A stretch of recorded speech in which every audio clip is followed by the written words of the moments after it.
I was raised on the south side of Chicago in the 70s, and it just directed my life the wrong way.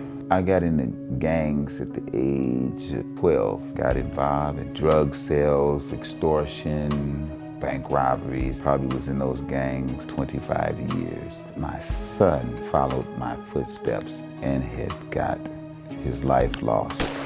I was in prison in Wisconsin, so I made a decision that when I got out, that I was going to get out of the gangs. And at that point, I had gained a high rank, so it was kind of complicated. So they wanted to kill me. They actually wanted to kill me.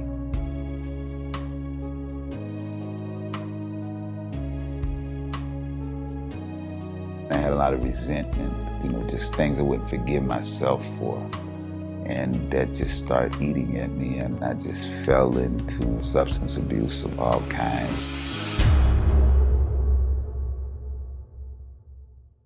I always had an allergy issue that was due to substance abuse. So I was always taking these allergy pills.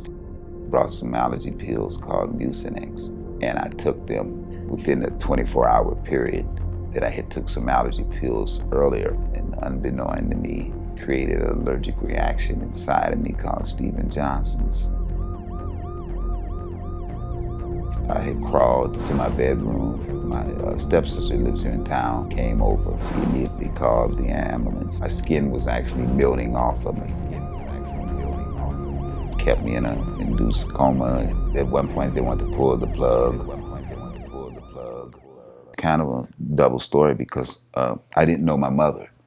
And one of the nurses at the hospital found my mother and called her and asked her, did she want them to pull the plug? And she said, no, do whatever you can to save him.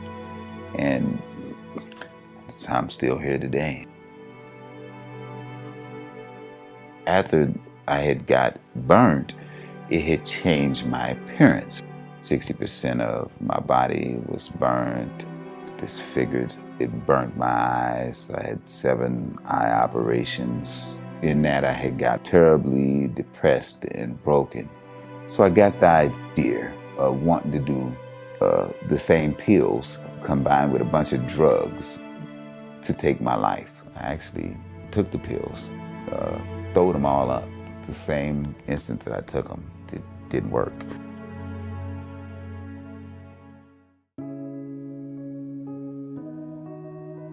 I seen on the sign, free meal Wednesday night, so I went up there. As soon as I walked in that church to get that meal, it was an older lady sitting at a table, and she called me to her immediately, and I went to her, and I sat down and I started talking to her, and she was questioning me, and I was just totally honest about who I was. Told her I was into drugs, I was highly depressed. I seriously wish that I had money and drugs to try to commit suicide tonight. And she was telling me it was going to be okay.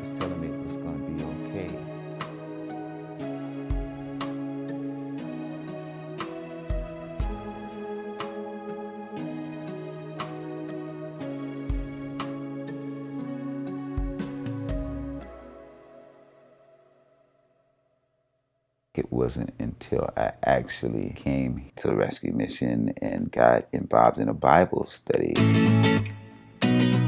And it made me notice the people here.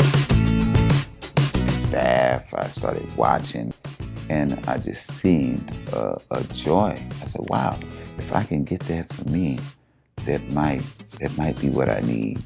Part of me was still, I don't know, I want to be out in the world, because I guess I still had that same attitude.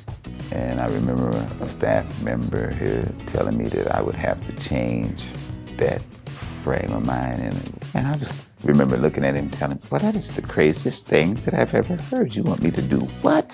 But it was the greatest choice that I made. If it wasn't for the rescue mission, the path and the course that I was on, I'm just going to say doom. There wouldn't be that person to tap you on the shoulder and tell you, hey, you need to straighten this up. But it changed the course of my life. Once you get God in your life and you get centered, you have a faith and a hope. It's like a fire that just can't be snuffed out. I'm not saying that everything's going to be all great. There's still painful things that you can struggle with, but you have a confidence that you're going to get through them. Just for example, I was playing chess with another member here. I was totally had lost the game, and it was nothing left but my king.